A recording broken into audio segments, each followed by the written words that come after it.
Legislator ini baru-baru ini mendukung pelaksanaan pilkada oleh DPRD karena maraknya praktik korupsi di tingkat daerah.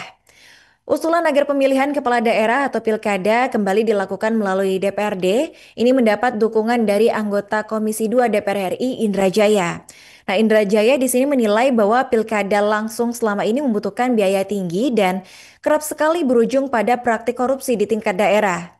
Nah, akibatnya Indra Jaya mendukung langkah Ketua Umum PKB Abdul Muhaimin Iskandar yang mendorong untuk pemilihan kepala daerah ini dilakukan kembali oleh DPRD.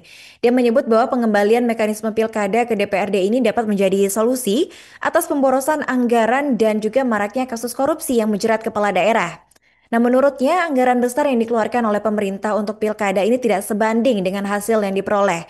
Nah, sebagai contoh, anggaran pilkada serentak nasional tahun 2024 yang mana itu mencapai 41 triliun rupiah. Dan oleh karena itu, ia menilai bahwa Pilkada 2024 sebagai menjadi momen evaluasi akhir. Nah, selain efisiensi anggaran, Indra Jaya juga menyoroti persoalan hukum yang kerap menyertai penyelenggaraan pilkada, di mana sejak gelombang pertama pilkada serentak pada tahun 2015, itu undang-undang pilkada telah mengalami 4 kali perubahan.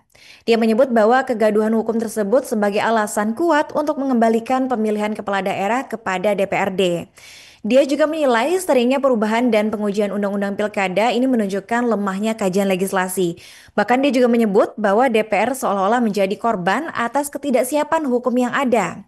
Isu money politics juga menjadi perhatian utama di mana Indra Jaya ini menilai bahwa praktik politik uang di pilkada sangat sulit dicegah dan terus berkembang dengan cara-cara yang semakin tidak etis. Banyak juga peristiwa politik uang yang terbongkar dalam sidang perselisihan hasil pilkada di Mahkamah Konstitusi. Dan dia juga turut menyinggung mengenai pelanggaran netralitas aparatur sipil negara atau ASN, khususnya oleh kepala daerah petahana dalam banyak kasus. ASN justru terlibat dalam praktik politisasi birokrasi untuk kepentingan inkumben.